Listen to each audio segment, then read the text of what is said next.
Ya, riwayat-riwayat yang suka dijadikan sama Mun'im Siri dan orientalis itu sudah dikaji sahih atau tidaknya, disebutkan ini perawi ini, di riwayat ini ada perawi fulan, dan menurut para muhadis ini perawi dhaif. Ini berarti riwayatnya begini. Jadi sudah dihukumi riwayat-riwayat itu berdasarkan metode ilmu riwayat, bukan hanya berdasarkan hawa nafsu dan nalar liar semata. Sudah diverifikasi ya, riwayat-riwayat Kitabul Mashahif itu. Dan sekali lagi, kalaupun Anda membaca ada riwayat-riwayat yang mengatakan begini, begitu, dilihat itu riwayat mutawatir atau riwayat ahad. Kalau riwayat mutawatir berarti itu bagian dari bacaan Quran yang sah. Tanyakan sama ahli qiraat. Tapi kalau itu riwayat ahad tidak bisa mengalahkan riwayat mutawatir, sebagaimana riwayat segelintir orang dalam kehidupan sehari-hari gak bisa meruntuhkan riwayat orang banyak. Kalau ada yang mengingkari ini, itu pikiran yang tidak ilmiah. Bagaimana kabar 30 orang, 500 orang, 1000 orang Anda ragukan hanya dengan kabar 5 orang, 10 orang, hatta kalau 100 orang. Kalau yang menurut 1000 orang, gitu kira-kira ya. Oke. Halaman berapa, Haikal? Halaman 47.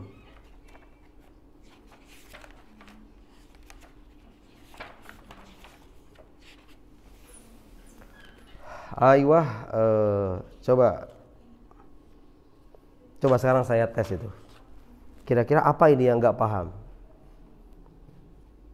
Ada nggak satu baris-baris yang nggak antum paham? Ini sebagiannya udah saya jelasin tuh, ide-ide pokoknya. Kalau antum baca ini kira-kira paham nggak, Ika? As-sabil as-subul, sebenarnya as-subul itu harusnya as-sabil al-muttakhadha. Oke, as-sabil al-muttakhadha li tahqiqil khabar. Tanhad bihadhihi sabil funun adidah. Emang sabil itu muannas ya? Sabil itu bisa dimuannaskan? Antum gak ada yang ahli lughah ini? Saya nanya. Anggaplah kita hatta la na'tarid ala syekh gitu ya. Anggaplah ini benar.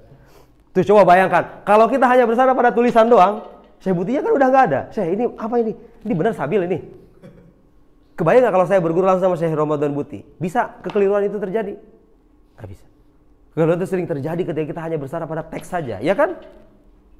Itu menunjukkan bahwa, wahai kaum muslimin yang dirahmati Allah, itu menunjukkan agama Anda itu diverifikasi sedemikian teliti.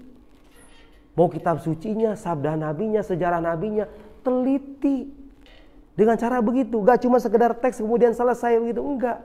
Ada hafalannya. Dan untungnya lagi, kita punya orang-orang pendahulu yang hafalan itu kuat-kuat gitu loh.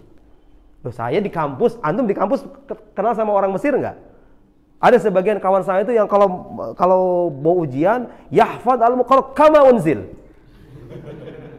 Dari amin jildin ila jildin. Ih, jangan salah, orang Arab itu jangan salah loh. Jangan ada samakan orang Indonesia dengan orang Arab. Paham ya? Kita harus adil, harus fair membaca sejarah. Orang Arab itu begitu keistimewaannya. Orang kecil 10 tahun aja pada hafal Quran, ya kan? 10 tahun 15 tahun pada hafal Quran. Kita orang Indonesia ya beda. Lanskap budayanya beda. Tanhad bihadis sabil funun adidah khassa lam ya'thur 'alaiha tarikhu illa fil maktabah islamiyah. Didengarin ya. Jadi untuk memverifikasi, sekarang sudah bicara klaim. Beliau sudah bicara klaim. Masih ingat enggak muqafa apa? Intinya itu, kalau klaim itu hanya bisa dikatakan sebagai klaim yang ilmiah kalau dalilnya atau argumentasinya sesuai dengan objek dari klaim itu sendiri. Gak bisa Anda misalnya mengatakan Tuhan ada, ini klaim atau informasi ini? Ini klaim ya, ini klaim. Gak bisa Anda mengatakan Tuhan tidak ada dengan alasan apa? Dengan alasan temuan sains. Saya membuktikan Tuhan tidak ada. Dari mana Anda punya otoritas mengatakan Tuhan tidak ada? Anda ini, wahai seorang ilmuwan, hanya membahas tentang alam fisik. Alam fisik. Tuhan ini bukan wujud fisik. Gak bisa dinafikan dengan ini. Paham nggak? Paham ya? Mana itu bukti saintifik kalau malaikat itu ada? Kalau surga neraka itu kan kita nggak pernah ngelihat. Kok bisa kita yakin? Kan sains nggak pernah membuktikan itu. Gimana cara jawabnya? Sudah paham? Sains nggak punya otoritas untuk bicara masalah kayak begitu. Itu berada dalam wilayah agama. Kalau Anda pengen tahu beneran ada surga atau enggak, diverifikasi aja agama ini bener apa enggak gitu loh. Paham nggak? Riwayat yang disampaikan dalam agama ini meyakinkan atau tidak? Kalau dia meyakinkan, disampaikan oleh seorang nabi, apalagi disampaikan dalam wahyu yang terbukti mutawatir itu, apalagi terbukti sebagai mujizat, Anda tidak akan punya alasan untuk menolak itu. Tapi kan saya nggak pernah ngelihat. Loh, emang kalau kita nggak bisa ngelihat itu artinya nggak ada? Ya, orang awam suka nanya kayak gitu ya. Maksud gimana ini kita, azab kubur itu ada apa enggak? Suka ada yang jawab, ya Anda hanya bisa mengatakan azab kubur itu ada atau enggak kalau mati dulu, masuk kuburan dulu. Gak harus mati. Gak harus mati untuk tahu azab kubur itu ada atau enggak. Coba saya tanya, itu alam gaib atau bukan? Alam gaib kan? Bagaimana cara verifikasinya, masih ingat dulu? Metode ilmiah untuk membuktikan hal gaib itu bagaimana? Merujuk apa, Seth? Merujuk informasi yang menjadi sumbernya. Dari mana itu? Petani yang datang dari sawah kemudian bilang ada sorga gitu? Bukan. Yang bilang begitu tuh nabi. Yang bukti kenabiannya banyak.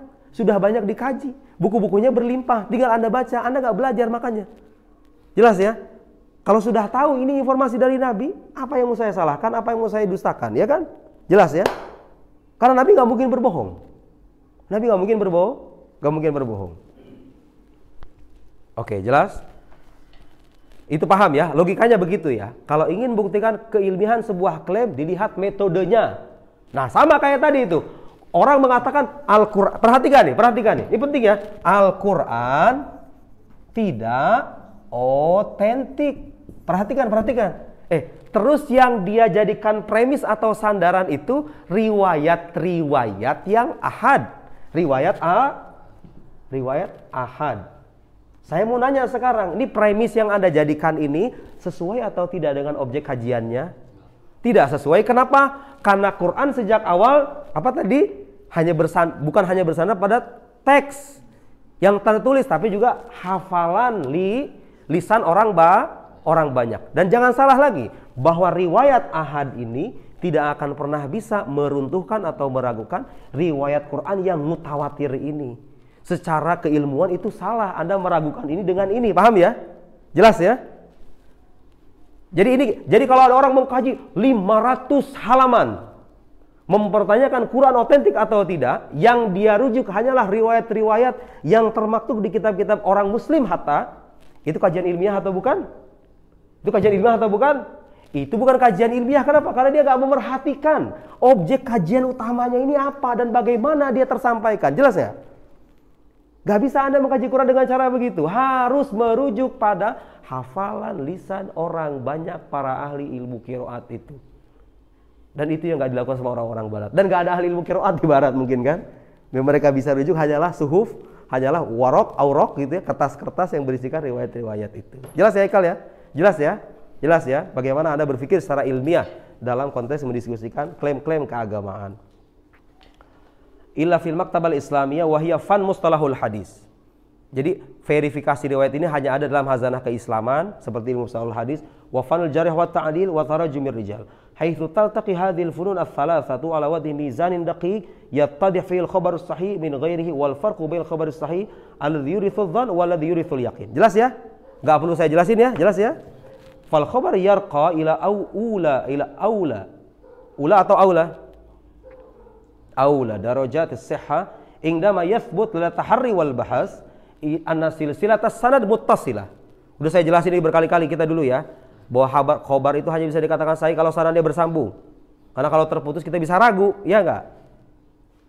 Apakah ini hanya kaidah yang dasarnya keimanan?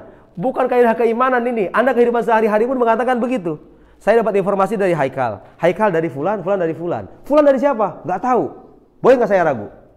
Boleh saya ragu. Kecuali kalau informasi ini bersambung sampai ke saksi mata yang pertama. Saya harus meyakini itu sahih. Kalau dia terbukti terpercaya. Ternyata Haikal ini tukang bohong. Misal. Boleh nggak saya ragu? Boleh. Tidak ada. Saya masih ingat tuh perkataan siapa dulu tuh bilang.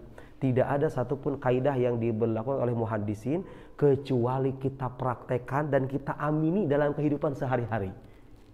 Benar nggak? Muhaddisin menyatakan harus ada sanad. Loh, Anda menerima informasi harus ada sanad atau enggak? Masa Anda menerima informasi dari langsung begitu aja kayak netizen zaman sekarang begitu? Informasi koran ini mengatakan begini, satu koran doang, ya like diragukan dong, apalagi zaman sekarang, kadang memframing tuh, ya enggak? Tapi kalau 50 sumber bilang sama, kita harus terima itu. Apalagi kalau itu merujuk pada saksi mata dari peristiwa yang terjadi, ya kan? Itu ilmiah gitu. Jadi muhadis itu punya metode yang ilmiah. An-nasihah muttasilah min sahih hadzal khabar wa masdarihi bi naqlil adid dhabit an mithlihi ila nihayatihi allati in bafaqa minha duna an yahtawi al-khabaru ala syuhudin aw bi jawhari aw illatin fi riwayatihi. Fa in tadana al-khabar an hadhihi rutbah. Jadi kalau informasi itu lebih berkurang dari yang tadi, oke? Derajatnya begitu, bi an saqatat halqatu min silsilatir riwayah. Jika ada satu halqah yang terjatuh perawinya gitu, enggak ada perawinya begitu. Bisa wil jahli bihi, bukan gak ada perawinya, bisa jadi karena kita nggak tahu biografinya. Nggak tahu biografinya. Aw adamil wutuq bi adalatihi aw adamil yaqin bihi wa dhabtihi aw bi an kana matnul khabar syadzan bi nisbatil maqbul min ghairi fa huwa ghair sahih. Walakinna sahih nafsuhu yarqa fi darajatin mutafawitah. Tabda min adh-dhanil qawi ila idrakil yaqini. Perlu saya jelasin ini? Perlu saya jelasin enggak? Haikal, jelas enggak ini? Ibu-ibu. Jelas enggak ini? Beliau intinya menjelaskan bagaimana tradisi periwayatan dalam Islam itu berjalan dengan sedemikian ketat. Hanya bisa dikatakan sahih kalau begini. Kalau kurang dari ini derajatnya berkurang. Dibikin kategori. Ada hadis sahih, ada sahih lidzatihi, sahih li ghairihi, ada hasan lidzatihi, hasan li ghairihi, ada hadis dhaif, ada hadis maudhu, ada hadis mursal, munqati, ahad, mutawatir dan lain-lain. Dan memang itu enggak ada dalam hazanah keilmuan agama lain. Adanya di agama kita. Itulah alasan kenapa kalau kita mengklaim Islam itu satu-satunya agama yang benar, memang faktanya begitu. Mau gimana lagi kan? Anda ya merasa paling benar ya, ini nggak bijak itu, nggak. Anda itu harus sadar, dunia itu gak cuma Anda yang hidup itu, banyak orang beragama yang berbeda dengan Anda itu. Janganlah merasa paling benar begini-begini. Saya mau komentar gini ya, dengerin nih. Ini orang-orang yang suka ngomong begini itu kan nggak konsisten dengan omongannya sendiri. Tahu nggak di mana letak inkonsistensinya di mana? Dia mengatakan jangan merasa paling benar, oke? Klaim Anda yang bilang jangan merasa paling benar itu benar atau enggak? Paham maksud saya? Anda kan bilang kalau kita beragama itu jangan merasa paling benar. Baik, itu nasihat kayak begitu tuh. Anda anggap paling benar atau enggak itu? Kalau Anda nggak merasa itu paling benar, ngapain Anda mengkritik orang-orang yang punya pandangan agama saya paling benar? Ya enggak? Gak konsisten itu orang-orang kayak begitu tuh. Dia memutlak, gak ada kebenaran mutlak. Halo, itu pandangan Anda yang bilang tidak ada kebenaran mutlak, itu mutlak atau tidak? Ya kalau Anda gak memutlakan pandangan Anda, ngapain Anda mengkritik orang-orang yang bilang ada kebenaran mutlak dan mereka bisa membuktikan kemutlakan kebenaran itu? Jelas ya? Gak konsisten. Kita tuh harus menghargai perbedaan pendapat. Harus begini-begini. Baik, saya sepakat. Tapi saya mau nanya, karena Anda mengatakan harus menghargai perbedaan pendapat. Saya mau bertanya, pendapat Anda yang bilang harus menghargai perbedaan pendapat, bagaimana kalau dihadapkan dengan orang yang tidak menghargai perbedaan pendapat? Kan pendapat juga. Ada orang bilang, saya tidak menghargai perbedaan pendapat. Itu pendapat loh. Sekarang Anda bilang harus menghargai semua perbedaan pendapat. Bisa nggak Anda nerima pendapat ini nih? Pendapat yang bilang bahwa tidak boleh tidak boleh ada penghargaan atas pendapat. Bisa Anda menghormati ini? Gak bisa kan? Sementara dia katakan menghargai semua pendapat. Enggak semua pendapat. Yang adil tuh begini ya, dengerin nih. Kebenaran mutlak itu ada, tapi nggak semua kebenaran harus kita mutlakkan. Boleh jadi status itu, ya kan? Benar nggak omongan saya, benar nggak? Kebenaran mutlak itu ada, akui dong. Karena sekurang-kurangnya Anda memutlakkan kebenaran klaim Anda sendiri yang mengatakan tidak ada kebenaran mutlak, ya nggak? Ada kebenaran mutlak itu. Selama bisa dibuktikan aja, gitu loh. Paham nggak? Apakah semua kebenaran harus dimutlakkan? Nggak harus. Kalau bicara dalam soal-soal yang memungkinkan keragaman pendapat, masalah tafsir Quran yang zonni, masalah fikih, nggak boleh Anda mutlak-mutlakan ini kamu masuk neraka gara-gara begini. Agama sendiri nggak menghendaki begitu. Adil nggak itu? Bijak dong. Ada yang mutlak, ada yang tidak. Apakah semua pendapat harus dihargai? Ada pendapat yang harus dihargai, ada pendapat yang harus ditolak dan diperangi. Pendapat teroris Anda hargai? Ya kan? Di mereka-mereka yang suka bilang kita harus menghargai perbedaan pendapat. Kalau muncul Amrozi abad 21, pasti mereka akan mengkritik, ya enggak? Ini Islam ini tercoreng gara-gara begini. Ini Islam radikal ini, gitu kan ya? Anda nggak menghargai pendapat loh itu. Itu pendapat dia loh. Pendapat dia itu orang beda agama itu harus dibunuh loh. Hargai loh. Hargai itu. Itu pendapat loh. Itu manusia yang bilang itu, bukan setan itu.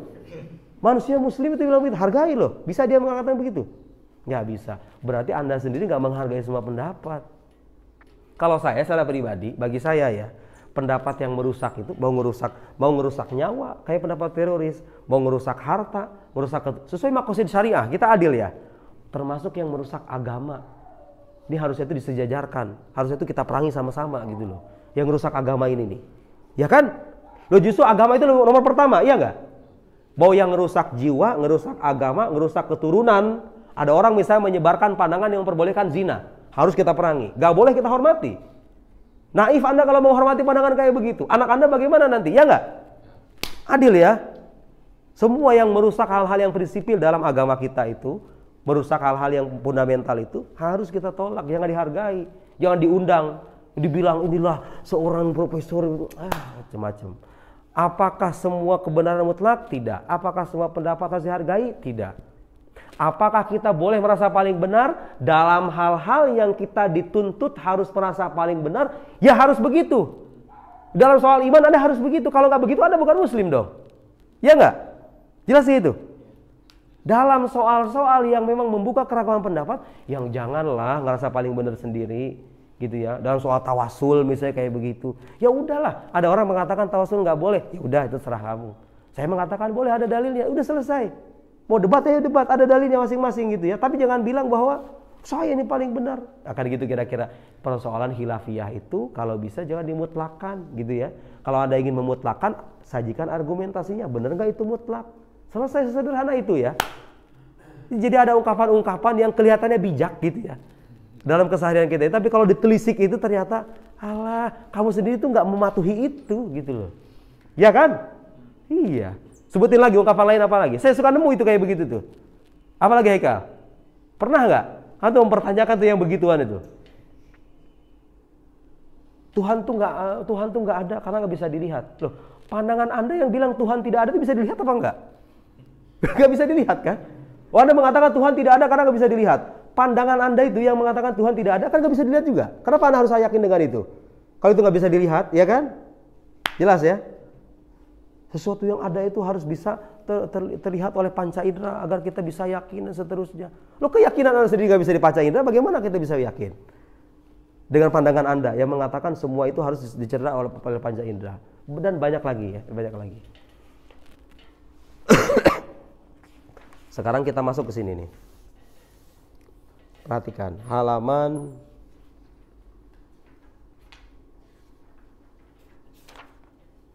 silahkan baca. Baca Kal. Tadi dulu, silahkan dibaca sebentar ya, biar saya istirahat dulu sebentar, sekitar 3 menit. Kalau ada yang nggak paham, saya jelaskan paragraf dari yang tadi itu sampai kita ke halaman ini nih. Sampai as-sabil al-muttakhadha li tahqiq fil iddia.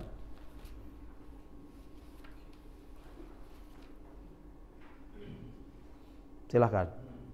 Kalau ada yang nggak paham, kalau udah paham semua nggak perlu saya baca, karena itu jelas sebenarnya ya. Menjelaskan tentang bagaimana tradisi periwayatan itu dalam Islam. Nah, sorry, ada satu paragraf yang saya kira bisa menjawab salah satu kritikan yang kemarin. Perhatikan halaman 47 paling bawah. Watas aluni, perhatikan. Famin aina lil bahith ayya'lama syurutul khabar as-sahih. Dari mana seorang pengkaji itu bisa tahu syarat-syarat kabar yang sahih? Wal nafrid annahu sami' silsilatar riwayah. Kita asumsikan ada orang menyimak silsilah riwayat nih. Fakaifa yastati, ini dengar ini. Fakaifa yastati ayya'lam ittisala haula'ir riwayati bi ba'dihim. Dari mana kita bisa tahu perawi-perawi ini benar-benar tersambung? Fulan ketemu sama fulan, nerima riwayat dari fulan itu dari mana kita tahu? Itu kan pertanyaan dari Sahamun Imsiri itu, ya enggak? Dari mana kita bisa memastikan kalau perawi ini bertemu dengan perawi ini? Ya kan? Itu yang dia tanyakan kan? Persis sama dengan pertanyaan yang beliau sebutin itu. Apa jawaban beliau? Wa annahum jami'an thiqah udul dhabitun. Dari mana kita bisa tahu mereka itu thiqah, mereka itu hafalannya kuat, adil dan seterusnya? Wal jawab anna kullan min ilmai al-jarh wa ta'dil wa tarajumir rijal innama wajada tadlilan lisabili hadzal bahas wa taysiran lil itla' al-waqi' alladhi yanbaghi al-wuquf alaih. Jadi kalau Anda nanya bagaimana cara kita memastikan fulan ketemu sama fulan, riwayatnya bersambung, ini istiqoh dan lain-lain, ya itulah yang dikaji sama orang Islam dalam disiplin keilmuan jarh wa ta'dil, mustalahul hadis, ilmu rijal. Paham ya? Jadi Anda bertanya begitu, itu orang, kalau ada orang nanya begitu, itu tanda kalau dia tuh nggak belajar ilmu ini gitu loh. Ya nggak? Kalau Anda belajar ilmu ini berarti Anda nggak usah bertanya begitu dong. Karena kajiannya sudah ada. Kajiannya sudah ada. Ada satu lagi kritikan dia itu bilang begini, sanad itu kan baru muncul belakangan, nggak ada di zaman Nabi. Gimana saya bisa tahu? Itu kan itu sering sekali itu. Dia ngomong begitu. Sanad itu yang ada mengatakan fulan, an fulan, an fulan, an fulan, itu kan baru dimunculkan belakangan. Nggak sezaman dengan Nabi. Sementara sejarah itu mengharuskan adanya kesezamanan gitu kira-kira ya. Tahu nggak jawabnya Haikal gimana Kak? Baru munculnya dia. Baru munculnya sanad itu belakangan. Tidak berarti bahwasanya sanad itu tidak ada. Bagus sekali Haikal. Anda orang cerdas kalau gitu. Berhasillah sudah kita mengaji berkali-kali ini ya. Begitulah cara jawabannya Haikal. Ya kalau baru tercatat belakangan bukan berarti dulunya nggak ada gitu loh. Jelas nggak? Itu logika paling sederhana loh. Ada sesuatu tercatat di satu masa. Apakah itu artinya kejadian ini nggak ada di masa yang lampau? Beda antara sesuatu tercatat dengan tidak ada itu beda ya. Tidak berarti kalau tidak tercatat itu tidak benar nggak itu logika sederhana kan? Tidak berarti kalau sesuatu tidak tercatat itu tidak ada. Boleh jadi dia ada. Bukan boleh jadi, memang dia sudah ada. Tradisi periwayatan sanad itu sudah ada. Cuman belum dikodifikasi menjadi sebuah disiplin ilmu khusus. Disebutkan dalam perawinya. Biografi-biografi dalam ilmu rijal itu dimunculkan belakangan. Iya belakangan. Tajwid, ilmu usul fikih belakangan. Usul fikih itu belakangan ya. Tapi saya tanya deh, apakah ilmu usul fikih sebagai sebuah metode itu nggak ada di zaman Nabi?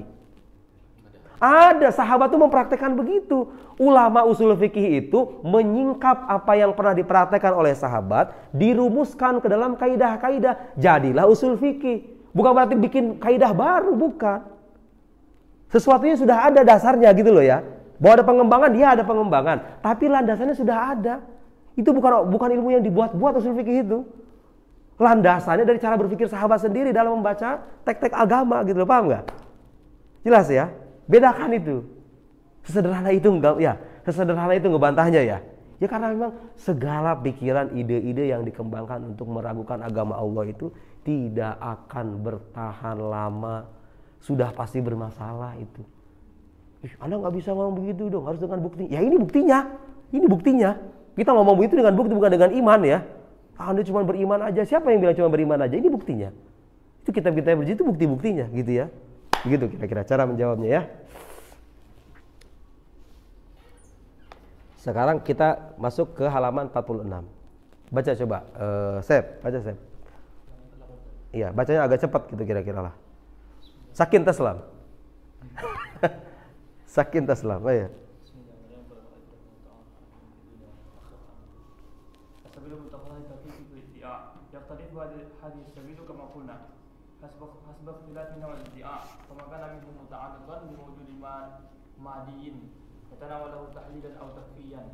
Takyifan.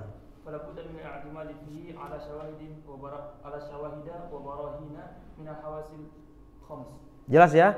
Jadi kalau objek kajiannya berkaitan dengan sesuatu yang bersifat material, maka argumen atau landasannya atau premisnya harus bersandar pada panca indera juga.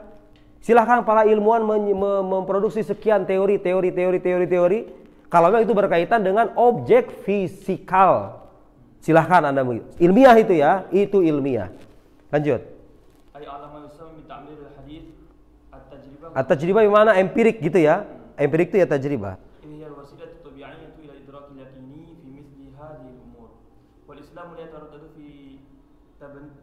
Tabanni kulli ma yathbut tahqiqan bihadhil was. Nah, ini kata kunci penting. Kalau ada orang-orang bilang agama menolak sains, ada kan orang yang bilang begitu zaman sekarang ya?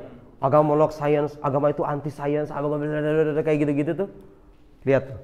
Islam itu tidak sungkan untuk menerima satu kesimpulan ilmiah dengan catatan, dengar ini, dengan catatan dia sudah terbukti sahih, diverifikasi kesahihannya dengan metode keilmuan yang bersifat meyakinkan. Kalau meyakinkan, kalau cuma sebatas sangkaan, ya udah, Kalau sebatas sangkaan berarti masih mungkin dikoreksi kan? Ya nggak? Paham nggak maksud saya? Kalau ilmuwan, sekarang misalnya nih, orang Islam ada nggak yang mengingkari bahwa COVID itu berbahaya? Ada sih, orang Islam ada. Cuman orang Islam yang terdidik dan jujur maksudnya, yang paham dengan Quran. Kan nggak, ilmuwan sudah mengatakan begitu, saya terima. Islam itu nggak sungkan untuk menerima teori ilmiah intinya. Selama dia terbukti secara meyakinkan melalui metode yang sahih. Perhatikan begini. Sekarang bagaimana, dan bukan bagaimana, memang ini sering terjadi. Bukan sering terjadi, beberapa kali terjadi. Oke ya, supaya kita lebih ilmiah, jangan sembarangan menggunakan kata sering. Berapa kali sering? Enggak, beberapa kali gitulah kira-kira. Silakan hapuskan. Sekarang saya ingin menjelaskan bagaimana metode jawaban kalau ketika ada orang mempertentangkan antara sains dengan agama. Oke ya, ini penting loh. Ini penting. Kalau Anda hidup di lingkungan akademik, ada orang-orang yang punya pandangan sains itu meyakinkan, sains itu bersifat berbasis pada metode yang ketat. Kemudian ada itu di Indonesia ada. Saya tahu beberapa nama orang di Indonesia, saya lihat tuh beberapa ceramahnya, kemudian diskusi-diskusinya dan omongannya kayak begini. Sains itu metodenya ketat, verifikasinya jelas, sementara agama hanya berisikan kepercayaan aja. Oke, perhatikan.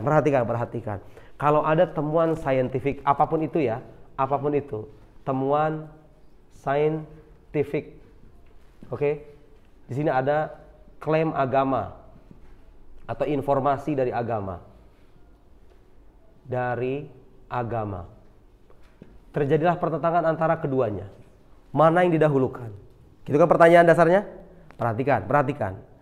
Tadi kata beliau apa? Islam itu tidak sungkan untuk mengadopsi atau menerima atau bahkan membenarkan klaim ilmiah yang memang sudah terbukti terverifikasi secara sahih melalui metode empiris. Oke? Seperti para ilmuwan modern itu. Jadi kalau seandainya, lihat nih, perhatikan nih. Sekarang kita percaya ada pengetahuan yang pasti, ada pengetahuan yang sifatnya sangkaan, oke?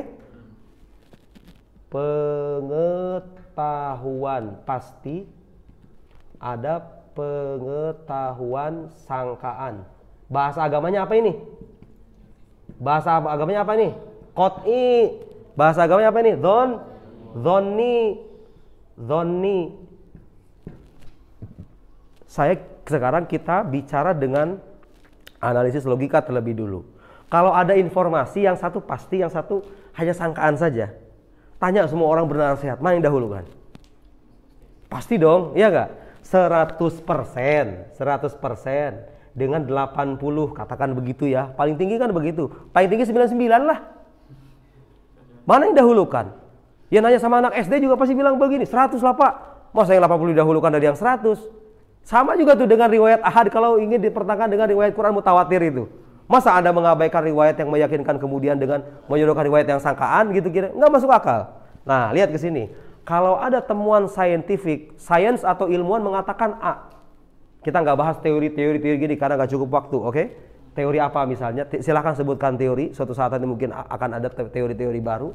Dilihat apa yang dikatakan agama. Yang dikatakan agama ini nggak selamanya bersifat pasti, ya nggak?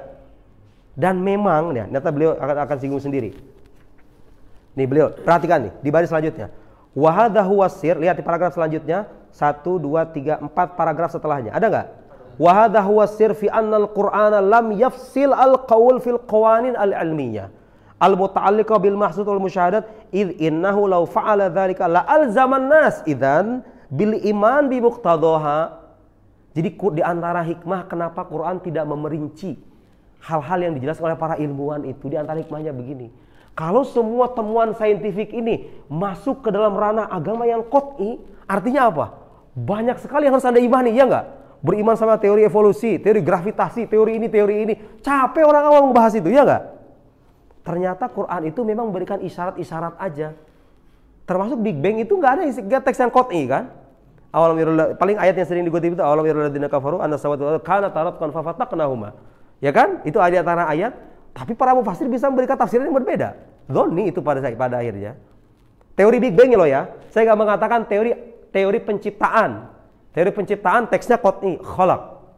Ya kan? Dengan teks-teks yang makanya Imam Ghazali mengkafirkan para filsuf karena mereka nggak percaya dengan teori penciptaan yang dikatakan Quran. Oke?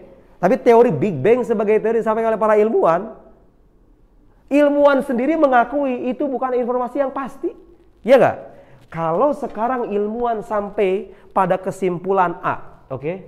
Dan ternyata setelah ditelisik kesimpulan ini hanya sebatas sangkaan, bagaimana respon agama ketika itu? Lihat, kalau ada teks agama yang bersifat qat'i, keniscayaan sikap ilmiah mengharuskan ini untuk bicara soal ini.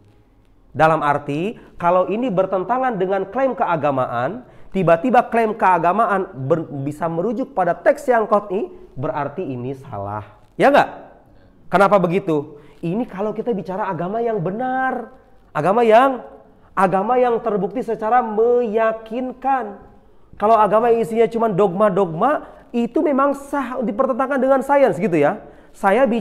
Kita bicara tentang agama yang semua dasar-dasar ajarannya bersifat pasti, terbukti sahih secara meyakinkan, argumennya banyak. Ini agama yang begini nih, agama yang benar ini, kalau suatu ketika menjumpai temuan saintifik, temuannya bersifat sangkaan, tiba-tiba ada teks agama yang bersifat qat'i yang bertentangan dengan ini. Coba, penjelasan ilmiahnya gimana? Yang qat'i harus dilakukan dari yang dhon. Jelas ya? Jelas. Bagaimana sekarang kalau kebalikannya? Kalau agama itu bicara tentang masalah ini dalam teks-teks yang sifatnya dhonni, bagaimana? Silahkan para ilmuwan dan agamawan bicara di sana, ya kan? Itu terbuka perbedaan pendapat di sana. Karena agama gak memastikan, saintis pun gak memastikan gitu loh. Artinya apa? Itu menjadi ruang dialog bersama. Mana yang lebih kuat gitu ya? Tanpa harus mempertentangkan antara keduanya. Jangan hanya karena ilmuwan mengatakan begini, agama mengatakan begini, ini agama gak boleh bicara masalah begini. Loh, kalau agama bicara emang kenapa? Kan dari Tuhan. Kan Tuhan yang menciptakan alam. Emang salah kalau pencipta bicara tentang penciptaannya? Jelas nggak? Salah kalau Tuhan bicara tentang penciptaannya, Haikal. Saya bisa bikin buku, kemudian saya bikin majelis tentang buku yang saya tulis. Salah. Tuhan kalau bicara masalah alam, kalau benar ada ya, dan teksnya bersifat qat'i, misal ini permisalan. Cuma kata beliau kan kebanyakan teori-teori ilmiah itu nggak disinggung sama Quran itu. Taisiran 'alan nas, untuk memudahkan manusia. Tapi kalau seandainya agama bicara masalah itu teksnya qat'i, sah atau tidak Anda menafikan ini, padahal ini sudah terbukti benar, lalu mendahulukan ini? Nggak logis kan? Tapi kalau agama bicara dengan teks yang dhonni, ini juga dhonni, silahkan diperdebatkan gitu ya. Toh ini kalau Anda ingkari juga kesimpulan ini nggak akan menyebabkan kekufuran kan? Hanya sebatas sangkaan doang. Jelas ya? Nah sekarang pertanyaannya, mungkin nggak ada teks agama yang bersifat qat'i bertentangan dengan temuan saintifik bersifat qat'i juga? Itu tidak ada, hadzal la yahdus. Karena ada kaidah la ta'arudu bainal qat'iyyat. Hafal kaidah ini ya, la ta'arudu bainal qat'iyyat. Tidak akan mungkin ada pertentangan antara hal yang bersifat qat'i. Kenapa? Karena kalau qat'i ini kita sudah bicara kebenaran mutlak. Kalau mutlak itu artinya sudah satu. Kalau dia benar, maka kontradiksinya pasti salah. Kan gitu kaidah logikanya bilang, ya nggak? Kalau dia benar berarti salah. Terus yang sering terjadi apa? Pertentangan agama dengan sains itu. Temuan-temuan saintifik, ya kan, dipertentangkan dengan sesuatu yang dibicarakan oleh agama dalam tataran zonni ini, atau bahkan agama tidak bicara sama sekali. Tapi kemudian orang-orang beragama ini mencari-cari justifikasi gitu, ya nggak? Suka ada kan orang beragama yang ini ilmuwan mengatakan teori begini, saya carilah di Quran, ternyata ada di Quran. Itu bahaya loh sebetulnya. Tahu nggak bahayanya di mana? Suatu saat nanti kalau ilmuwan mengoreksi teori ini, paham ya maksudnya? Ilmuwan mengatakan teori ini salah, otomatis konsekuensinya apa? Quran yang Anda katakan menjustifikasi teori ini berarti salah dong kalau gitu. Bahaya nggak itu? Bahaya sebetulnya, wahai saudara-saudara, bahaya sebetulnya. Terus bagaimana kalau begitu? Paling jauh kita katakan ada isyarat. Tapi itu nggak bersifat pasti. Anda jangan mengatakan, ini loh, teori ini sudah diverifikasi oleh Quran. Dengan mengatakan begini, loh itu teks yang Anda rujuk itu belum tentu bersifat qat'i kan? Hanya bersifat zonni. Kalau Anda mengatakan ini teori ini, karena ilmuwan itu begitu. Sains itu wataknya ya, ilmuwan sendiri yang mengatakan. Itu kebenarannya kebenaran konjektural namanya itu. Jadi bukan kebenaran yang qat'i. Ilmuwan itu kalau bicara teori, mereka itu nggak mengatakan ini kebenaran mutlak. Ini kebenaran yang masih bisa dikoreksi. Makanya saya pernah jelaskan dulu kan, orang ateis sering bilang sains itu rendah hati, agama itu sombong. Bukan sombong. Kalau agama ini benar-benar berasal dari pencipta alam raya, dia bicara dengan teks yang jelas, masa Anda katakan sombong? Dia pencipta alam semesta kan? Tapi saya nggak percaya itu agama. Oke, ayo kita berdebat dulu. Benar nggak agama ini dari Tuhan pencipta alam semesta? Benar nggak kitab sucinya sahih? Benar nggak nabinya seorang nabi? Kita diskusi dulu, selesaikan dulu ini. Kalau Anda sampai pada kesimpulan ini agama benar dari Tuhan dan begitu seterusnya, nggak sah Anda mengatakan itu sebagai bagian dari kesombongan. Kalau agama yang berasal dari Tuhan ini memutlakan sebuah klaim, apapun itu sah dilakukan. Kenapa? Karena dia menciptakan. Saya mau nanya sekarang, mana yang lebih dipercaya? Omongan. Nih, sekarang kalau misalnya ada motor. Kalau misalnya kita pengen tahu komponen motor ini apa aja sih? Dalamnya ada apa? Ada 3 orang yang bicara. Satu yang menggunakan motor. Oke. Yang beberapa hari menggunakan motor. Kemudian tukang bengkel yang tiap hari ngebengkel motor. Atau pembuat motor itu sendiri. Siapa penjelasan yang layak kita percaya? Ya pembuat motor dong. Pembuat motor lah. Dia yang buat, dia lebih tahu dong. Iya nggak? Jadi kalau suatu ketika Tuhan memfirmankan suatu kejadian tertentu, seperti penciptaan Adam misalnya. Ini sering nih dikritik sama orang-orang yang menganut teori evolusi. Ada yang namanya manusia yang namanya Adam alaihissalam menjadi nabi yang pertama. Oke. Sains bisa membuktikan itu, bukan wilayahnya. Bukan wilayah saya bicara Adam ada atau tidak. Sains hanya bicara tentang fenomena alam semesta yang kelihatan sekarang nih. Dia nggak bicara soal sejarah masa lampau. Ini Adam ini, Nabi Adam alaihissalam ini, ada atau tidak, rujukannya kemana? Bukan sains yang bicara itu. Ini merujuk pada pencipta alam semesta. Bener nggak nih? Kata pencipta gimana? Ada nggak? Oh ternyata ada di Quran. Quran ini terbukti sebagai mukjizat, firman Tuhan, otentik dari Nabi dan seterusnya. Mengatakan ada namanya Adam. Kita percaya. Pertanyaan saya, kepercayaan kita ilmiah atau tidak itu? Kenapa ilmiah? Karena kita mempercayai sesuatu yang berasal dari pencipta Adam itu sendiri gitu loh, ya nggak? Kalau sekarang ada orang mengatakan, wah Adam nggak ada, kemudian dimunculkan teori-teori begini, itu perkataan makhluk. Ya bisa jadi salah. Anda tidak pernah menciptakan alam semesta ini. Ma asyhadhum khalqas samawati wal ard, gitu kata Gusti Allah kan? Aku tidak pernah mempersaksikan mereka pencipta langit dan bumi itu. Yang Anda sebutkan itu hanya sangkaan-sangkaan aja, dulu langit begini.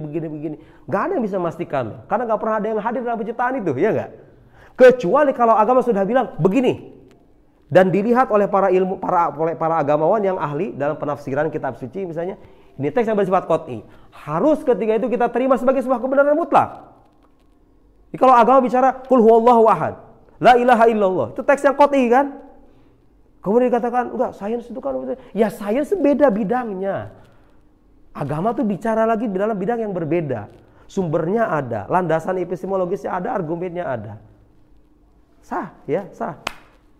Jadi yang didahulukan mana kalau ada pertentangan agama dengan sains? Jawabannya yang didahulukan adalah yang qot'i. Jelas? Dan itu masuk akal kan? Manakala agama bicara yang qot'i, ya didahulukan bicara itu. Kalau benar, sekali lagi saya bicara kalau ya, kalau benar ada temuan saintifik yang bersifat qot'i, agama nggak bicara masalah itu, kita sebagai orang Islam harus membenarkan itu. Al-Islam la yataraddad fi tabanni kullama yathbut tahqiqan bihadhil wasilah. Kita nggak menolak itu kalau benar itu benar terjadi. Tapi kalau hanya sebatas sangkaan, kita boleh dong meragukan itu, ya nggak? Jelas ya? Jelas ya? Walhasil agama yang benar itu nggak mungkin bertentangan dengan temuan ilmiah yang benar. Ya nggak? Masuk akal dong. Kenapa? Alam diciptakan oleh Tuhan, agama datang dari Tuhan. Agama bicara tentang sesuatu yang sesuai dengan fakta, sains berusaha untuk menyingkap fakta. Kalau benar sains sampai pada kesimpulan yang meyakinkan, gak mungkin bertentangan dengan firman Tuhan yang meyakinkan juga. Yang mungkin bertentangan adalah firman Tuhan yang masih memunculkan peragaman pendapat dengan temuan-temuan ilmuwan yang sifatnya masih sangkaan. Jelas? Jelas ya? Jelas? Jelas Kal? Jelas? Jelas Sep? Begini jawabnya ya, kalau ada orang-orang mengatakan agama begini-begini, biasakan tuh nanya. Kamu ngomong agama begini, buktinya apa? Saya pengen tahu. Saya pengen dengar itu. Buktinya apa kalau begitu? Gitu ya, kita sudah menyampaikan bukti-bukti itu. Baik, saya kira itu cukup ya. Ini cukup.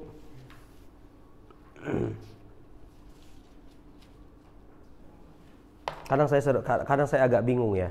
Jadi ini buku tuh teks-teksnya itu karena sebenarnya banyak membuat hal-hal penting. Tapi kalau saya baca paragraf per paragraf, saya khawatir ini buku gak hatam-hatam, ya nggak? Iya kan? Pengen saya sebetulnya ngebaca tuh baris per baris begitu. Tapi kalau dibaca dengan cara begitu, saya khawatir ibu-ibu kemudian merasa, aduh kapan selesainya ini? Kan gitu kira-kira ya. Antum juga sama. Oke, silahkan dibaca gitu. Kalau ada yang ditanyakan silakan. Sekarang pertanyaan. Visual.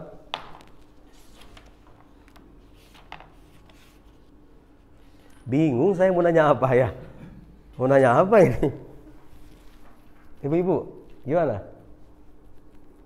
Gimana kira-kira?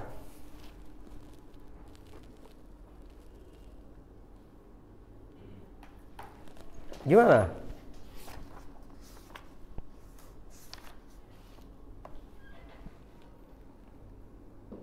Nih, dengerin. Saya baca aja kalau nggak ada yang nanya ya. Ada yang nanya nggak? Nggak ada. Wa amma ma kana minad da'awa muta'alliqan bi amrin tajridiyin. Tajrid itu artinya sesuatu yang abstrak, sesuatu yang gaib. Au ghaibin ghairi khadi li syai'in min al-hawas adh-dhahirah faminhu ma tajid fil kitab au mutawatir sunnah nassan wadihan fi wa minhu ma la tajidu fi syai'in minhuma hadisan wadihan anhu. Kalau ada klaim yang berkaitan, ada informasi atau klaim yang berkaitan dengan hal gaib, itu ada dua kemungkinan. Ima Anda dapatkan informasi tentang hal gaib ini dari teks Quran dan Sunnah yang sharih, yang jelas, yang pasti, yang meyakinkan, atau tidak. Oke? Jadi kalau sekarang agama bilang ada malaikat, ada jin. Ini orang awam di Indonesia itu kadang nggak bisa ngebedain antara jin, setan dengan hantu. Jadi kalau orang menolak setan, biasanya orang menolak setan, nggak ada tuh yang namanya setan. Boleh jadi setan versi dia itu hantu ya. Kafir atau enggak dengan cara begitu? Ya enggak. Kecuali kalau dia mengatakan, Quran kan ada mengatakan setan, tuh setan yang dikatakan Quran tuh nggak ada. Nah itu baru kafir. Itu mengingkari kabar kan, mengingkari kabar yang meyakinkan kan. Hantu itu sebenarnya nggak ada kayaknya ya. Saya tuh menduga kayaknya kayak gitu. Saya mau nanya deh, yang di sini pernah lihat hantu nggak? Saya mulai ragu itu. Kalau saya dulu kecil di Jampang, di Sukabumi. Ada orang Sukabumi di sini. Jadi saya hidup di kampung. Kampung saya itu dikenal dengan tukang santet. Jadi kalau ada orang berselisih sama orang Jampang, ada orang Sukabumi ini berselisih sama orang Jampang, tahu itu orang Jampang pasti ditakutin. Diancamnya itu pakai santet. Itu menyebar luas. Saya yang kecil di lingkungan kayak begitu otomatis percaya dong sampai gede. Sampai gede saya percaya. Namanya santet kayak begitu tuh. Ya karena saya hidup di alam begitu. Bukan tiap hari. Saya pulang kampung. Saya pulang dari Kairo aja masih disuguhin cerita-cerita begitu. Kemarin ada yang meninggal loh. Itu katanya disantet dengan cara begini. Ada bola api kemudian lari katanya lewatin gini kayak gitu-gitu tuh. Saya percaya. Itu saya mulai ragu. Itu setelah menyimak YouTuber. Bukan pesulap merah. Salah satunya. Ada si Zawin itu Zawin suka naik gunung. Dia itu kan mengekspedisi itu gunung-gunung yang katanya angker, Gunung Salak, Gunung Ngepuro, gunung ini. Kalau ada orang, kalau ada mitos katanya nggak boleh bawa ini ke gunung ini, dia bawa. Kalau ada mitos nggak boleh pakai pakaian hijau, dia pakai pakaian hijau. Nggak boleh berdua katanya, nggak boleh bertiga, nanti dilengkapin sama setan. Dia bertiga ke sananya, supaya dilengkapin sama setan katanya. Kemudian gitu bicara sompral gitu di gunung, dan dia selamat masih hidup orangnya. Itu saya setelah menyimak begitu, wah ini penting informasi ini nih. Yang Anda sebut hantu itu nggak ada kayaknya. Tuyul, genderuwo. Dan yang bikin saya ragu itu apa coba? Itu cuma ada di Indonesia. Hanya orang Indonesia yang produksi kayak begitu tuh. Dengan beragam sektenya ya kan. Ada kuntilanak, sender bolong, bervariasi kemudian susur ngesot. Sama-sama perempuan. Dari tuyul kemudian besar jadi genderuwo, brewok jadi genderuwo, pakai kalau dia kalau disebutnya kolor hijau beda jenis lagi, beda nau lagi gitu loh. Banyak sekali tuh hantu ya. Muncullah dari Kalimantan namanya kuyang. Kuyang itu sebuah makhluk yang tidak ada jasadnya, kemudian kepalanya kemudian dia terbang, mengancam katanya perempuan yang mau hamil begitu seterusnya, ngambil anaknya. Dulu sekali saya percaya kayak begitu. Dulu waktu kecil, pelan-pelan setelah dewasa, kok itu kayak hurufat gitu ya, hantu-hantu begitu tuh. Ingat ya, Kalau ada orang bilang begini nih, dia nggak berarti nggak percaya dengan jin ya. Saya percaya dengan jin dan kita harus percaya dengan jin karena dia disampaikan oleh informasi yang terpercaya. Quran yang bilang begitu. Tapi Quran mewajibkan kita percaya dengan hakikat jin atau enggak? Enggak mewajibkan. Bahkan kalau ada orang, kata sebagian ulama, saya lupa nama ulamanya siapa, ada orang mengatakan saya pernah melihat hakikat jin, itu huwa kadzib. Siapa? Imam Syafi'i. Itu orang bohong karena hakikat jin itu nggak bisa dilihat. Hakikat itu nggak bisa dilihat. Hantu itu satu hal, jin itu hal yang lain lagi. Saya percaya jin, nggak tahu hakikatnya. Karena itu disampaikan oleh Nabi saya, oleh kitab suci saya. Adapun pocong, genderuwo kayak begitu, kita nggak wajib percaya dengan itu. Kalau Anda ingin mengingkari secara frontal gitu kan, wahai orang Indonesia, bangkitlah dari khurafat-khurafat yang secara turun-temurun itu. Nggak ada itu namanya begini-begini, ahlan wa sahlan. Agama tidak menolak sikap semacam itu. Selama informasi itu masih bisa diragukan, apalagi berbasis pada dongeng saja, Anda boleh menolak itu. Tapi kalau itu berbasis pada sumber yang terpercaya, Quran, hadis yang sahih, apalagi mutawatir, sikap yang ilmiah mengharuskan kita untuk menerima itu karena itu berasal dari pencipta alam semesta itu sendiri. Dan informasi yang berasal dari pencipta lebih layak kita percaya ketimbang informasi yang berasal dari makhluk yang dia ciptakan. Ya kan? Jelas ya? Jelas sekali ya? Wa fa'amal mansus alaihi fi ahadihima fa huwa dakhil bidzalika fil mudrakat al yaqiniyah. Kalau agama sudah bilang ada makhluk gaib bernama ini dan itu terbukti berasal dari teks yang meyakinkan, berarti informasi itu juga meyakinkan. Wasabilul yakin, gimana cara meyakinkannya? Wasabilul yakin bihi annahu min haitsu naqlil kitab aw sunnati lahu yarji ilal khabaril yaqinil mutawatir alladhi faragna minal bahsi fi. Bayangin coba tuh diksi yang beliau gunakan. Faragna, khalas, faragna min hadzal mabhas. Ayuhal mustasyriqun wal amali. Kita tuh udah selesai bicara Quran mutawatir, hadis ini sahih, hadis ini mutawatir, ini ahad, ini dhaif, ini maudhu, ini munqati, ini mursal. Itu udah selesai. Kalau sudah diinformasikan oleh hadis yang mutawatir atau nas yang qat'i, terima sebagai sebuah fakta yang meyakinkan. Bukan malah mempertanyakan Quran mutawatir apa enggak. Quran itu dari Tuhan atau bukan? Kalau orang ateis bilang begitu, kita maklumi. Ada orang non-muslim bilang begitu, kita maklumi. Karena mereka pengen tahu, ya kan? Orang Islam bertahun-tahun belajar agama masih nanya kayak begini. Hadza yadullu alal ghaba wal jahl, ya kan? Terbelakang, betapa terbelakangnya orang pertanyakan pertanyaan kayak begitu, ya. Terlihat kritis padahal terbelakang. Mutakhallif gitu ya. Mutakhallif karena dia hanya memaksa kita untuk bicara hal-hal yang udah selesai. Udah selesai yang tadi saya sebutkan itu. Quran, mushaf, udah selesai itu tuh. Udah selesai. Saya itu diproduksi sama orang-orang lulusan sana lah, begitulah. Oke, lanjut. Idil Quran inama huwa lafdzul muhabi ila Muhammad sallallahu alaihi wasallam wal wasil ilaina an tariqit tawatur fala jaram anna qur'aniyata al-fadhi maqtu'un biha. Maqtu'un biha min haitsul wurud. Min haitsul wurud, la min haitsid dalalah. Ya. Secara asal muasal Quran itu dipastikan benar dari Nabi. Emang nggak ada perdebatan ulama klasik tentang apakah Quran mutawatir atau tidak. Itu hanya muncul di abad sekarang aja. Di saat ilmu itu apa? Semakin melemah gitu kira-kira ya. Kita semakin jauh dari terus ulama kita sendiri. Wa mithlul Quran fi dzalika as-sunnah wa mathalul Quran afwan fi dzalika as-sunnah idza wasalat ilaina mutawatiratan. Sunnah pun begitu. Kalau terbukti mutawatir, maka dia tidak boleh diingkari, harus diposisikan sebagai informasi yang meyakinkan. Antum tahu hadis yang bunyinya man kadzaba alayya muta'ammidan falyatabawwa maq'adahu minan nar. Itu hadis mutawatir kan? Hadis mutawatir. Di buku ini Munim Siri bilang itu hadis produk kontestasi politik, itu hanya dimunculkan oleh orang-orang Islam supaya menyetop pembicaraan seputar historisitas hadis gitu kira-kira. Bukan dari Nabi itu. Bukan dari Nabi. Bukan dari Nabi. Kalau saya punya waktu saya pengen sebutkan itu. Mana teksnya dia itu?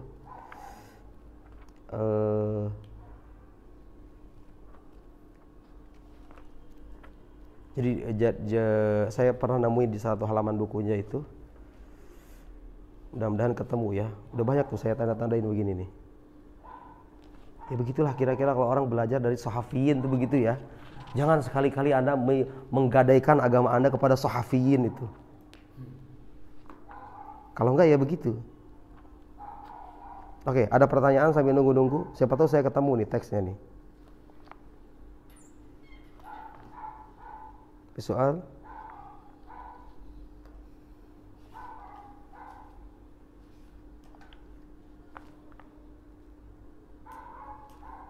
Lupa saya dulu dia bilangnya di mana ya.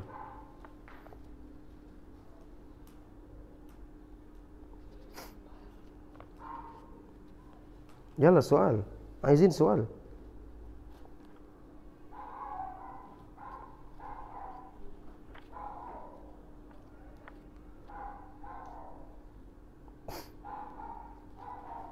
Lupa saya dulu di mana ya. Intinya dia bilang begitu.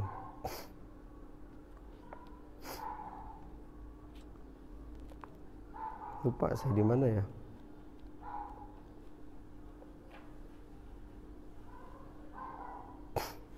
Nih dengerin nih. Kalau ini bukan ya. Ada bilang ya. Motivasi para penulis muslim awal, ulama-ulama kita itu bukan untuk menyajikan sejarah yang akurat kata dia tentang kapan Nabi lahir, melainkan untuk mengidealisasikan dan mengagungkan kehadiran. Jadi hal-hal yang mengglorifikasi Nabi, mentakzim Nabi dengan riwayat-riwayat yang berlimpah itu hanya dibuat-buat aja. Bukan sesuatu yang benar-benar menggambarkan fakta sebagaimana adanya. Kalau Anda baca Syama'il Muhammadiyah itu buatan orang Islam aja. Itu produk kontestasi orang Islam dengan orang Kristen. Orang Kristen kan bilang Yesus itu Tuhan, ya kan? Orang Islam pengen dong dilihat nabinya itu agung, dibuatlah hadis-hadis kayak begitu supaya bisa menandingi klaim ketuhanan Yesus orang Kristen gitu, paham nggak? Paham maksudnya? Itu buatan aja, itu produk orang belakangan aja, bukan sesuatu yang benar-benar historis dan benar-benar ada dalam sejarah. Malah kalau kita baca perkataan ulama ya, kalau orang mengingkari mutawatir itu qad yasil ilal kufur. Hadis ya, hadis. Adapun kalau orang walau harfan wahidan, angkar harfan wahidan minal Quran bittifaqil ulama. Kalau ada orang tidak percaya satu huruf saja dari Quran, selesai dia bukan muslim lagi. Karena Quran sudah terbukti secara faktual, diriwayatkan secara meyakinkan. Teksnya sendiri bilang inna nahnu nazzalnal Quran wa inna lahu nazzalna dzikra wa inna lahu lahafidun. Itu teksnya secara tegas mengatakan kami yang menjaga Quran, faktanya juga menunjukkan demikian. Gak percaya satu huruf, ya berarti Anda gak mau menjadi muslim. Memilih menjadi muslim mengharuskan untuk menerima Tuhan ada, Nabi Muhammad benar, Quran kitab sucinya, Quran semuanya firman Tuhannya, benar semuanya, tidak ada la raiba fi, kan itu ayat Quran juga, dan begitu seterusnya. Saya cukupkan demikian ya, semoga bermanfaat. Subhanakallahumma bihamdik asyhadu an la ilaha illa anta astaghfiruka wa atubu ilaik. Sallallahu ala sayyidina Muhammad wa ala alihi washabihi wasallam. Wassalamualaikum warahmatullahi wabarakatuh.